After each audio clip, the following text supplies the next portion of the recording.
Van der Beek. I don't want to use the word that will get me pelters, but it is like a new signing. I am looking forward to him seeing what he can do. I don't know where he fits in. I mean, the fact that, well, let's put this up on the screen. This is coming. This caused a bit of a meltdown last night. So this is from Jamie Jackson, who's a journalist in the UK, and he says Christian Eriksen has rejected Manchester United and Erik ten Hag. Now, don't get too nervy about this. What I would say is, if we did get Eriksen and we have got Bruno, where does Donny play? Because he ain't playing as an attacking midfielder if we get those two. So where does Donny play? Is he thinking about playing Donny in the midfield next to Frankie de Jong in the midfield too? Is that the plan? Is that why we're not looking for a more defensive-minded midfielder? I don't know. I don't see a starting place for Donny at the moment. But in a way, I find that quite exciting because I know that Ten Hag loves him. So I think there is a future there for him. I would just say this. I want to talk about who's going to fit into the team, but that'll be July when we start playing games and we get closer to our first game. But I will just give you this.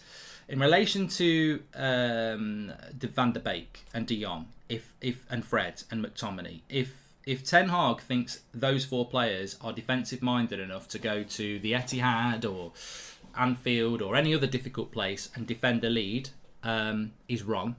They're not. We need a defensive-minded midfielder. We've needed one for 3 years. It does worry me a little bit that we're potentially heading down another transfer window where the manager and the board have decided we don't need a defensive-minded midfielder. Every rival fan I speak to, if you speak about transfers, they'll say, you need a ball-winning midfielder who knows what they're doing. And I can't believe that we would ignore that again. New manager or not, I can't believe that we'd ignore that again. So much so that if I was the director of football or Darren Fletcher, I would be saying to Eric, look, I know you're going to have everything you want to have, but trust me, we've been watching this team for years. We've got to buy a defensive-minded midfielder. And if Erik ten Hag's going, I don't need one, I'd say, with all due respect, just tell us one you want and we'll buy it. And then when you realise you do need one, you've got it. But don't not get one. You know, we do need somebody to do that role. Nob Newbie, thank you very much and welcome to the Members Club. Thank you for joining. If you want to join the Members Club, by the way, you get your exclusive video content and your badge. The link's in the chat for you there. Thanks very much for supporting the channel. Too Fast, Too Furious says there are reports from Guardian articulating that Eriksen has rejected Manchester United transfer. Is it authentic? We're just about to talk about that now. And welcome to the Members Club, Grisha.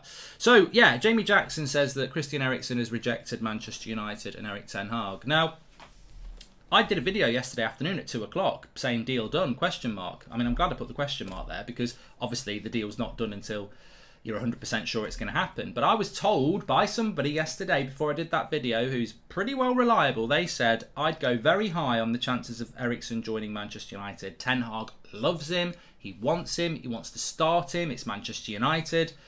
Eriksen is really appealing that. He did want to stay in London, but now he's thinking Manchester United, you know, you only get one career.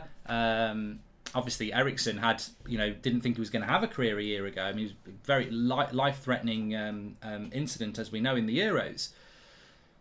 But now we're hearing that he's going to reject it to potentially stay at Brentford. So, look, I can only go with what I was told yesterday, and this came out last night. Now, this could be well briefed, but what I would say is, Simon Stone, literally this morning, if I can find it, came out.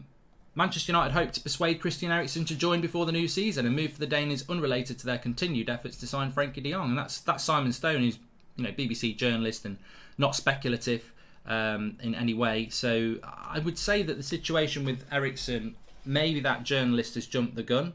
I doubt they've got information that he's staying in London because I think that would come out quite quickly. I don't think Eriksen's made his mind up. I think that's the truth of the matter. And as of yesterday, it was Brentford against Manchester United, and the feeling was that he would choose Manchester United. Now, I do suspect maybe Eriksen is holding out for Spurs because he wants to stay in London, Champions League football, which we can't offer. He's 30 years of age. He's played at Spurs before. So I would say, putting the Simon Stone and Romano stories that Man United want Eriksen and he's thinking about coming, taking the Jamie Jackson story that he's rejected us, I would say that the truth is in between. We're probably going to win this race unless Spurs enter the race, in which case maybe that's his dream club. Will I be devastated if we don't sign Christian Eriksen? Can I be absolutely honest? Well, I will be. No, I wouldn't be devastated. To me, it's an intriguing signing because Erik ten Hag wants to make it. It's not a signing me personally as a fan. I'm going, I'm desperate to get this. I want to get de Jong. I think it's a risk, obviously, because of the money. I want to get a centre back. I want another midfielder. I really want to get Anthony. Anthony's a signing that really excites me. I like this player. If you watch my FIFA career mode, I keep getting told all the time to drop him, but I just like the player. I like what he offers. I like how he's, you know, he can run past the player. He's quick. I like left-footed players. He might flop completely in the Premier League, but I do really get excited about the Anthony signing. Eriksen, love the player, love the story. Would love him at Manchester United. And when I mean, I love the story of the fact that his career was over a year ago and now he's come back into the Premier League and basically kept Brentford up. And I think nobody in football doesn't just wish Eriksen the best. If he decides to go to Spurs or Brentford, I don't think you'll get people on Twitter saying, fuck off Eriksen. You know, I think people will just go, look, let him do what makes him happy. I hope he comes to United because I think he would be a very good heir to the Mata throne. I think he'd be very well liked. And also, Erik ten Hag wants him. But if he chooses not to come to us, I won't be massively bothered. I've got to be honest. I'm not actually convinced it's a player that we do need. He can't play centre mid. He's more of an attacking midfielder. And we've got a lot of options there. Like I said, Donny could play there. Bruno can play there. Garnacho can play there. Mabry can play there. And, I mean, you could even play Sancho there if you wanted to. If you wanted to play Rashford off the left every now and again. Whoever we sign, players that stay, it's worth challenging for something at least going into the new season, whatever the scenario. Cheers, Marks. It's TG.